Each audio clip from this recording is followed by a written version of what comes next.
Pontevedra cuna de Colón. Demostración gráfica documentada, en 2 partes.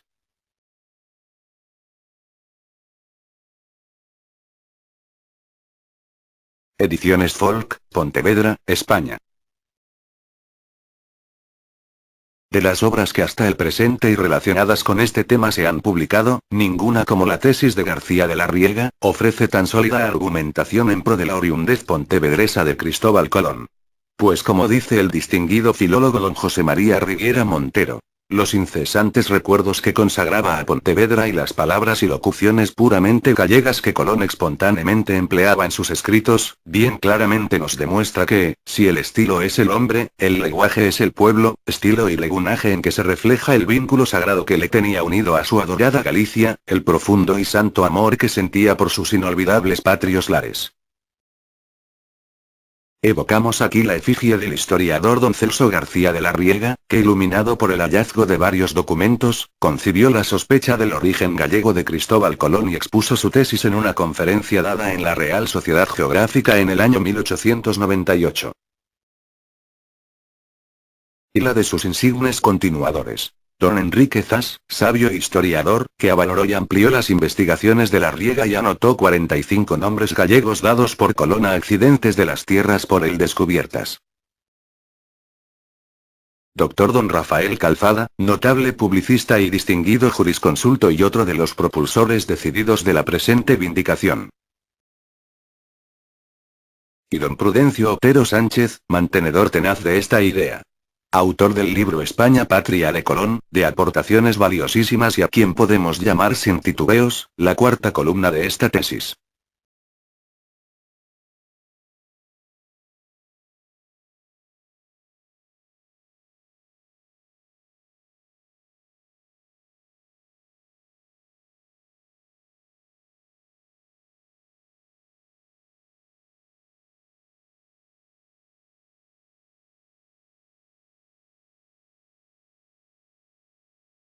Allí entre los vestigios, existe un crucero.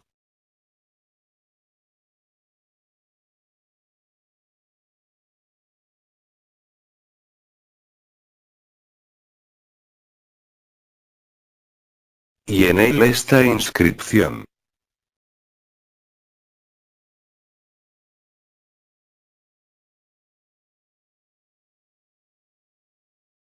Como asimismo en Santa María la Mayor, de Pontevedra, encontramos esta otra inscripción.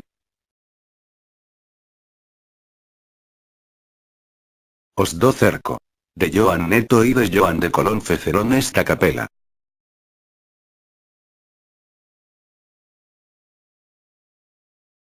En la magnífica fachada de esta misma iglesia, llamada primeramente Santa María la Antigua, y después a causa de reedificaciones, se la empezó a conocer, por la Mayor, o la Nueva.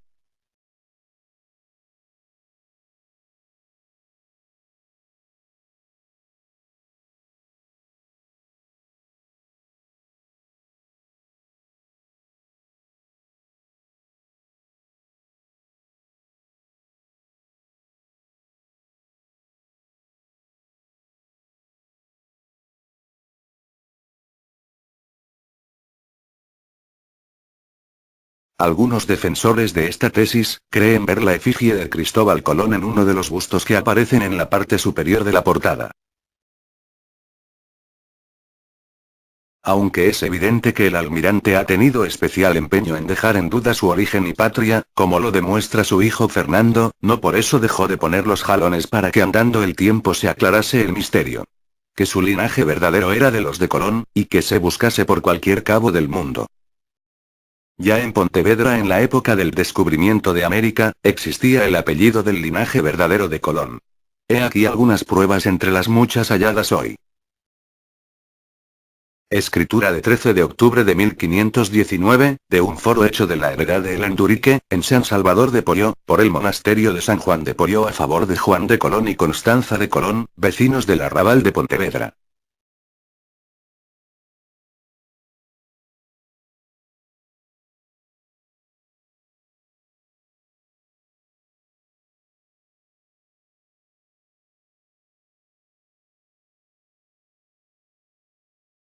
Escritura de 26 de febrero de 1731, de compra de foro sobre 3 casas, 2 en las Corvaceiras, frente a Porto Santo, y otra en la calle Pedreira, de Pontevedra, que cobraba doña Catalina Colón de Portugal, descendiente del almirante.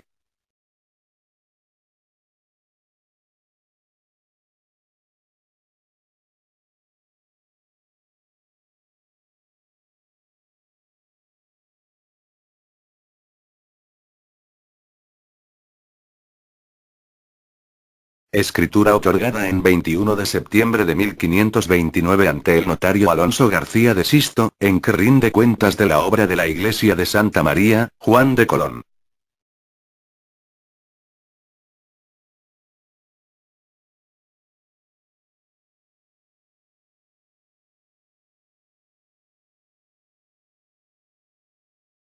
Hoja del cuaderno de cuentas de la Cofradía de San Miguel, Marineros, en poder de la Sociedad Arqueológica de Pontevedra, en que figuran Antonio o Alfonso de Colón, cuyo cuaderno comprende de 1480 a 1490.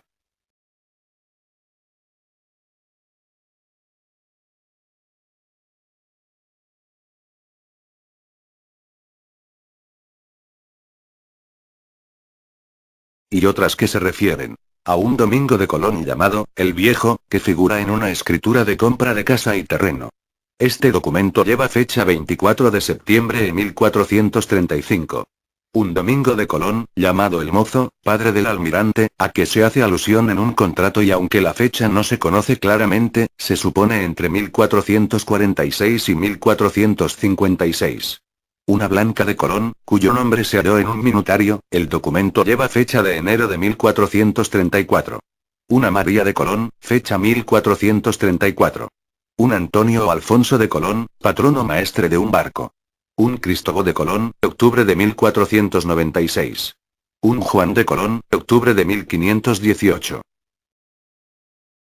Y el último, y por demás interesante, se halla en poder del prestigioso abogado don Luis Gorostola Prado. Y que se refiere a la heredad del excelentísimo señor duque de Veragua, descendiente directo de Colón como todos saben.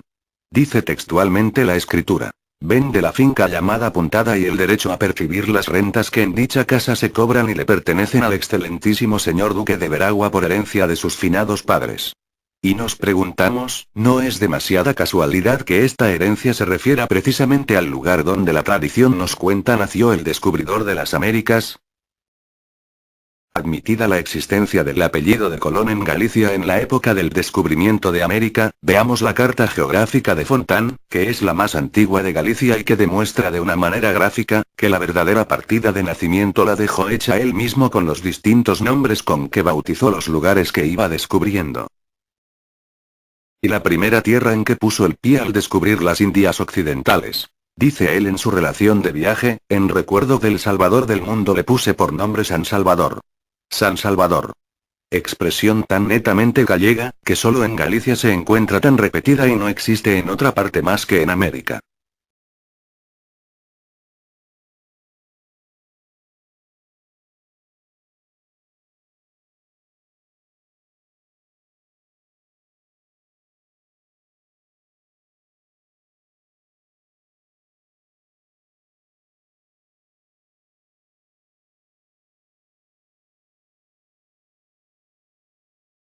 Y cuando encontró una ensenada parecida a la de Porto Santo, le puso este nombre. Esta parroquia pertenece al ayuntamiento de San Salvador y se la supone lugar de su nacimiento.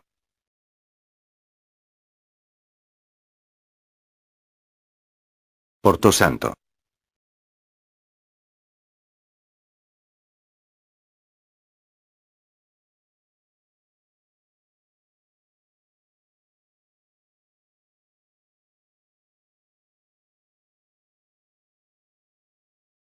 Punta de la Galea.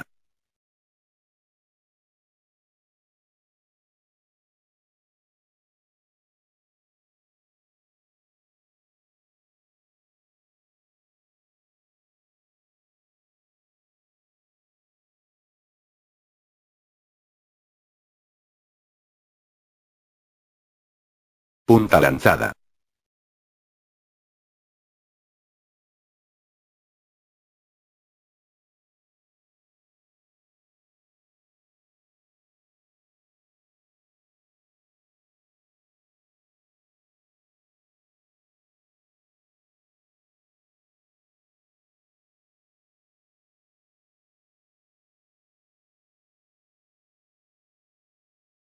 Indudablemente quiso perpetuar los recuerdos de su infancia con estos nombres, que son como veréis los del principio y fin de nuestra ría. Y es muy significativo que por única vez al poner un nombre, lo haya distinguido con el viento nordeste, como veis por la rosa náutica.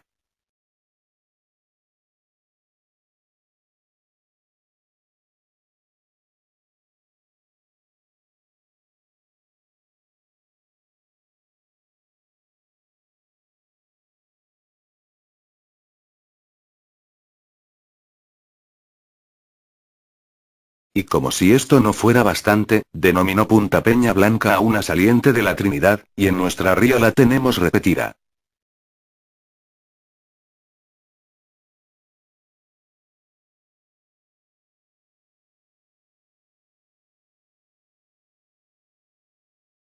Fin de la primera parte. Pontevedra cuna de Colón.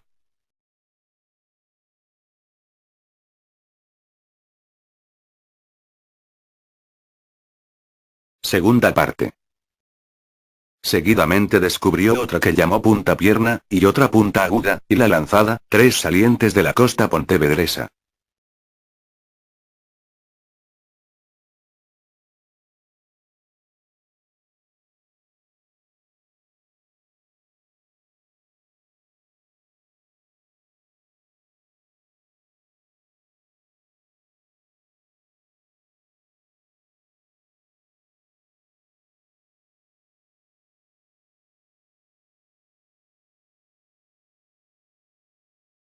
Con la particularidad, de que en este sitio aún se conservan restos de una torre fenicia, recordada por Colón al dar su nombre a un accidente de las tierras americanas.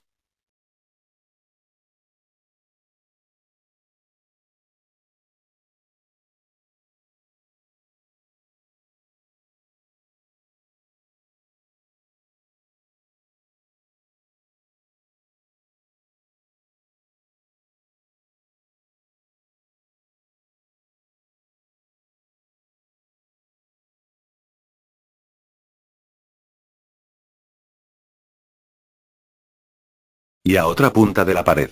Y en Pontevedra a pocas millas de San Salvador tenemos otra de igual nombre.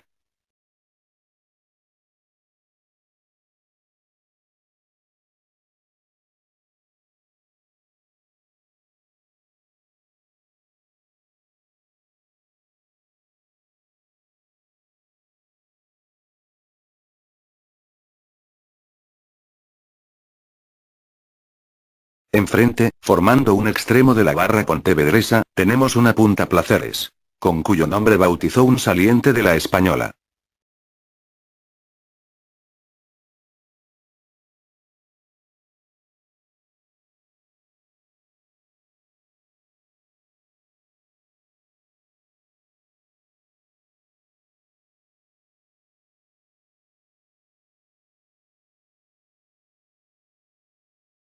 En la isla de Cuba, a un saliente le llamó Punta Moa, y aquí a 2 kilómetros de Placeres tenemos otra Punta Moa.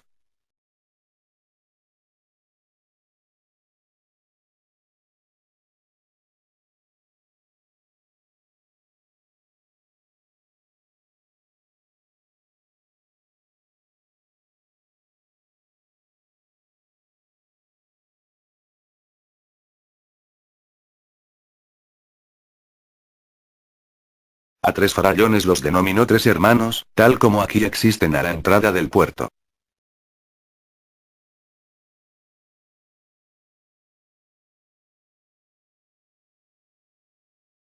Llamó en Santo Domingo a una, Punta Petis. Nombre que lleva a otra punta de esta ría.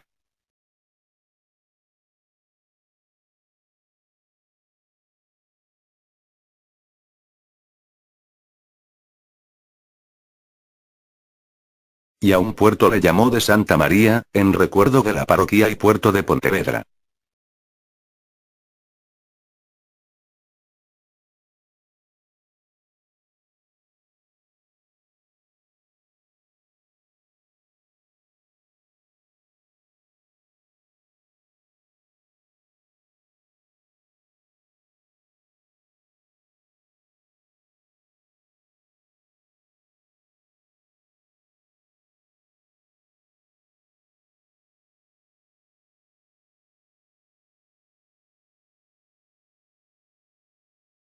Y no satisfecho aún de tanta consagración a una hermosa ensenada que por su amplitud tituló Mar, la denominó de Santo Tomé, nombre que lleva otra extensa ensenada que merece los honores, de Mar, sita en la costa pontevedresa, con la coincidencia que, Santo Tomé era el santo de advocación de la gente mareante de Galicia.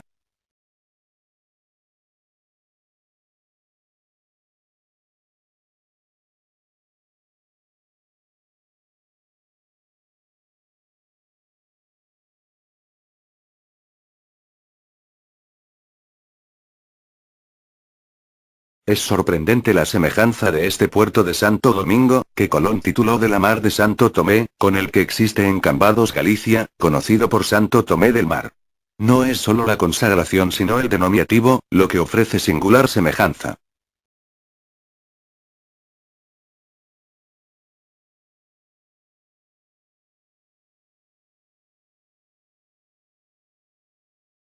Galicia transportada a las Indias Occidentales. Curiosa demostración de que el almirante solo hacía uso de denominativos gallegos para los bautizos de su glorioso descubrimiento. Cabo del Cabo. Puerto de Santa María. Porto Santo. Punta Moa. Cabo de Mar. Obsérvese en el siguiente esquema geográfico la larga serie de puntas, cabos, islas, ensenadas y puertos, cuyos nombres usó Colón para bautizar las tierras que iba descubriendo.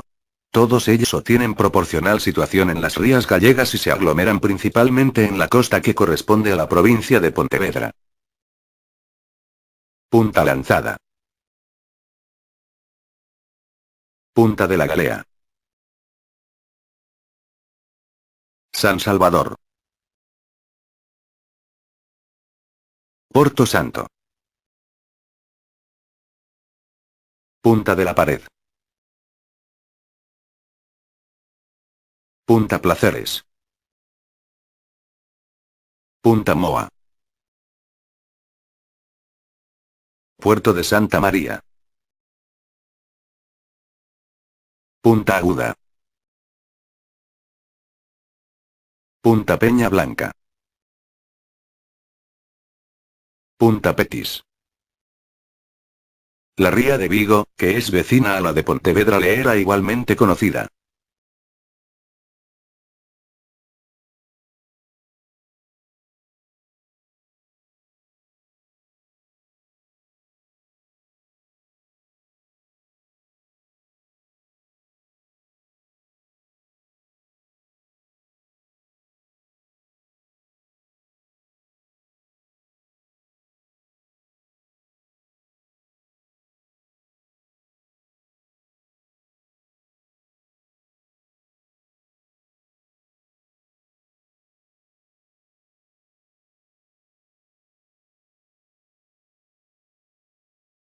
Y así vemos que a un cabo de su interior, llamado del Con, lo aplica a otro cabo de la isla de Jamaica.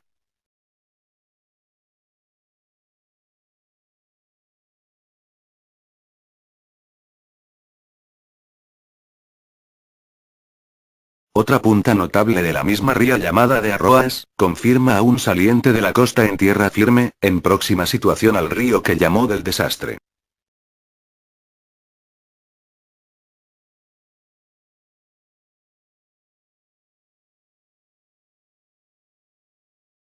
Estas dos denominaciones son galleguísimas y no admiten ni aún la posibilidad de las coincidencias. Fue necesario que las tomara de esta ría, ya que ningún otro paraje del mundo podía proporcionarle esos tópicos. La punta de la Guía y el puerto de Santa Marta, que en opuesta situación aparecen a la entrada de la ría de Vigo, y con cuyos nombres confirmó dos lugares en la isla de la Española o Santo Domingo, contribuyen a afirmar el convencimiento de que Cristóbal Colón conocía palmo a palmo la costa de Galicia, y particularmente la que se refiere a la provincia de Pontevedra.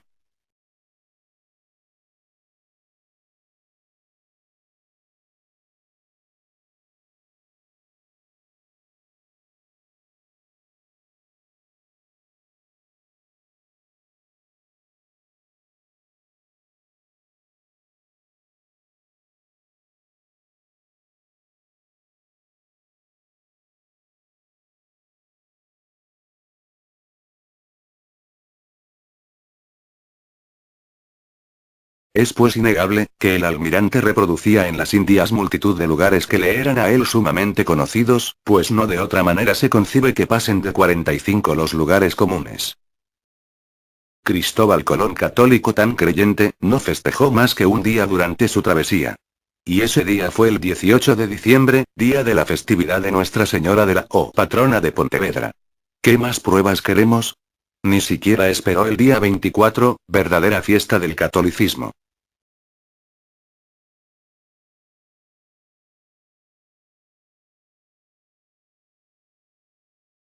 Iglesia parroquial de San Bartolomé, donde se celebra desde tiempo inmemorial la fiesta de la patrona de Pontevedra.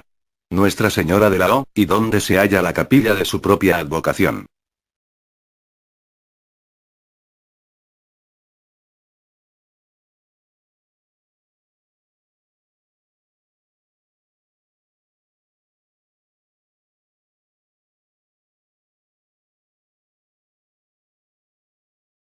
De todos es bien conocida la actitud abiertamente favorable con que el obispo de Palencia y arzobispo de Sevilla, Fray Diego de Deza, acogió los proyectos de Cristóbal Colón.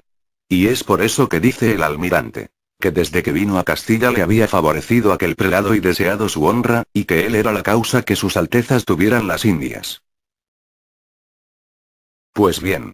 Fray Diego de Deza, que según la biografía nos advierte, era de noble familia, y nobles Dezas, que sepamos, solo han tenido su raigambre en Galicia. Es un descendiente de aquellos famosos churruchaos. Como sus antepasados, debió ser natural de Pontevedra, de las tierras de Deza, solar de sus mayores.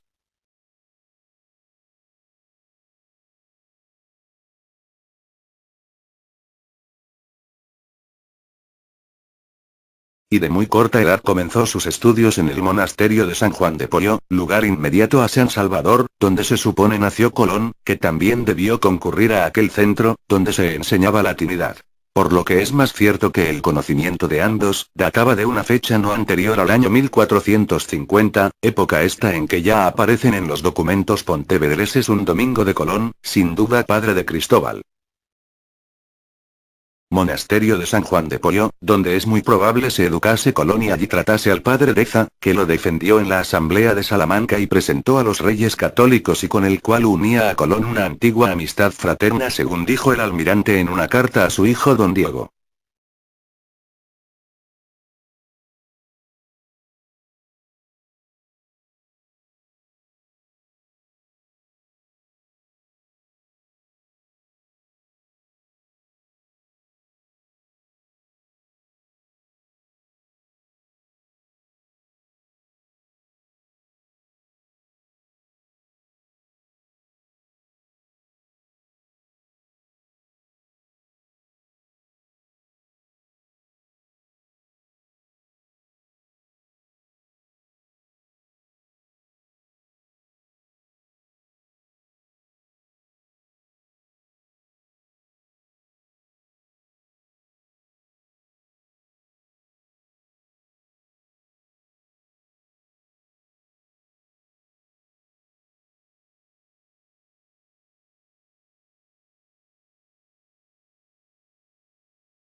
Y como resumen.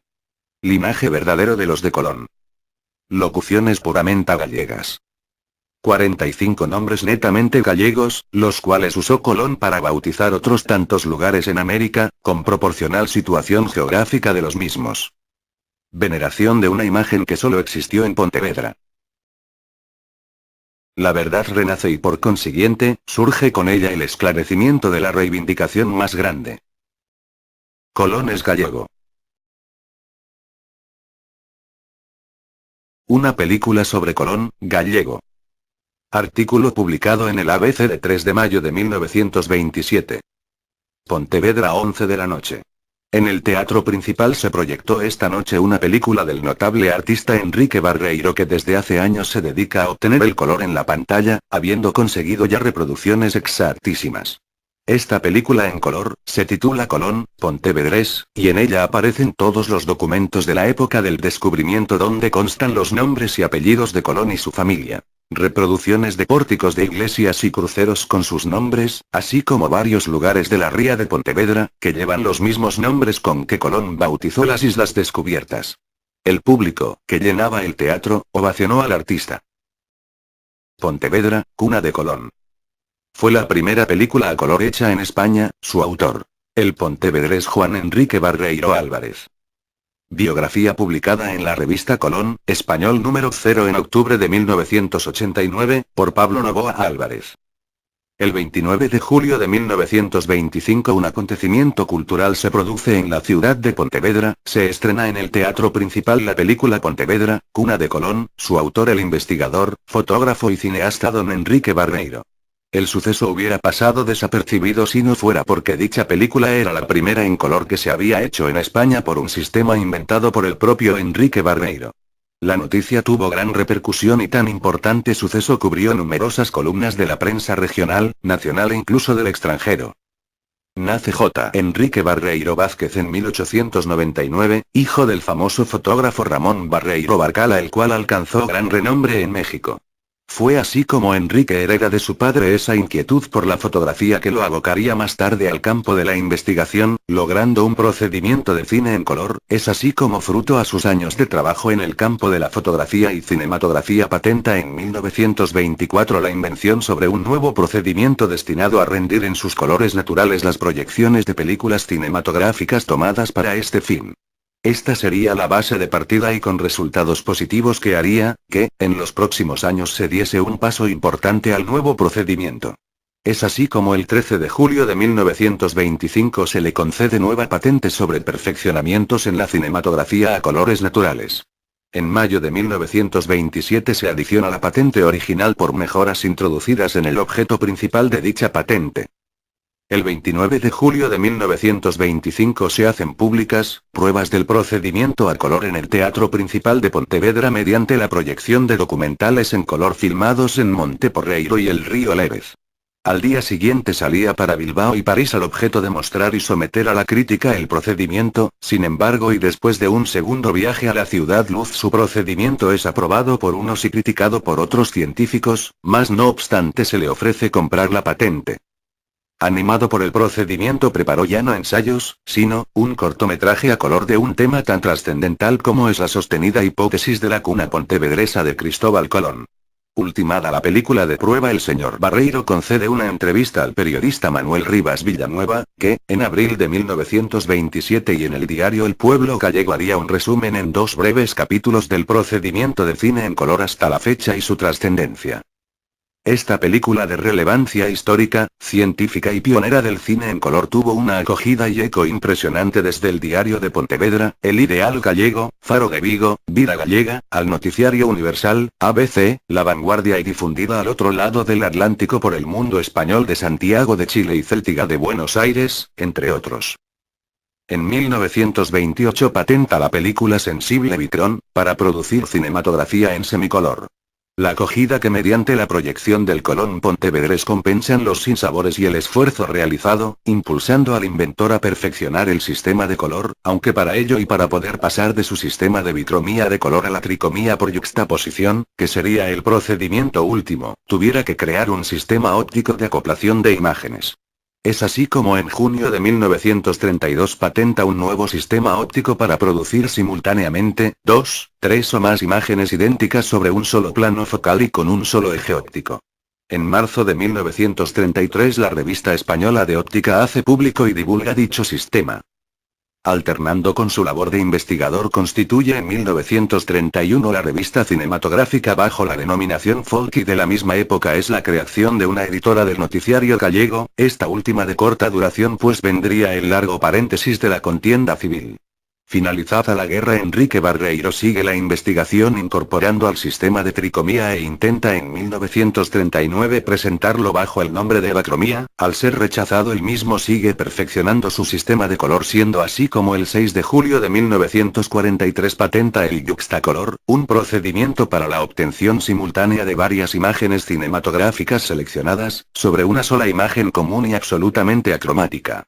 Después de varios años de dificultades económicas, falta de material, etc., se cursa en marzo de 1947 petición al amparo de la Orden Ministerial de Industria y Comercio de 2 de noviembre de 1941 de crédito cinematográfico como forma protectora de la cinematografía nacional al procedimiento español de cinematografía en colores naturales por el sistema de Yuxtacolor de Enrique Barreiro Vázquez.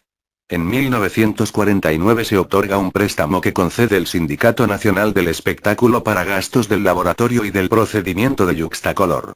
El préstamo no fue cuantioso y al no ser renovado se paralizaron las investigaciones y el laboratorio tuvo que cerrar sus puertas. Enrique Barreiro realizó igualmente ensayos para la aplicación en la fotografía del sistema Yuxtacolor. Ya dentro, tanto del cine como de la fotografía realizó notables experiencias sobre estereoscopia microscópica y estereoscopia normal que le llevaría al final a un ambicioso proyecto denominado fotografía plástica, mediante un complejo sistema de 6 cámaras con foco convergente lograba la fotoescultura. Asimismo realiza el proyecto cinematográfico aficionado sobre disco rígido 1948. Fue quizás debido a la competencia internacional que inundaba los mercados mundiales cinematográficos y por otra la situación familiar del señor Barreiro, que con su esposa desahuciada tras una larga y cruel enfermedad, que decide cerrar el capítulo de sus investigaciones al que había entregado los mejores años de su vida y regresar a su Pontevedra natal para refugiarse los últimos años de su vida en la fotografía y la pintura. La Asociación Pro Colón Gallego se ha abocado conjuntamente con la familia de Juan Enrique Barreiro Vázquez al rescate de la mencionada película sobre la cuna gallega de Colón, la cual está en manos de su hijo Enrique, que conjuntamente con la asociación han hecho los contactos pertinentes con la Filmoteca Nacional para el rescate, revisión y reproducción de la misma y poderla ofrecer en estas fechas al público de Galicia, pues tan importante documento así lo amerita, tanto por su valor histórico, como por la importancia científica que tiene el mismo dentro de la historia de la cinematografía.